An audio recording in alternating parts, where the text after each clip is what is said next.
রেখে ওই পানির বোমটি নিজের টোলটির মুখের ভেতর ফাটাতে গিয়ে মারা যায়।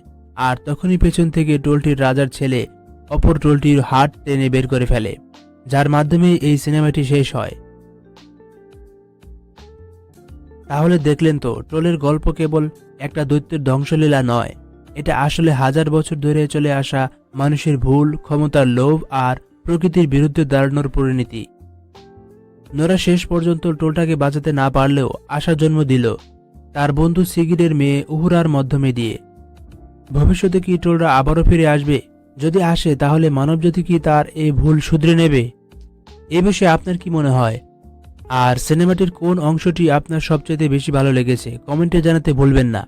এবং আরও এরকম সিনেমার এক্সপ্লেন পেতে আমাদের চ্যানেলটি সাবস্ক্রাইব করে পাশে থাকুন।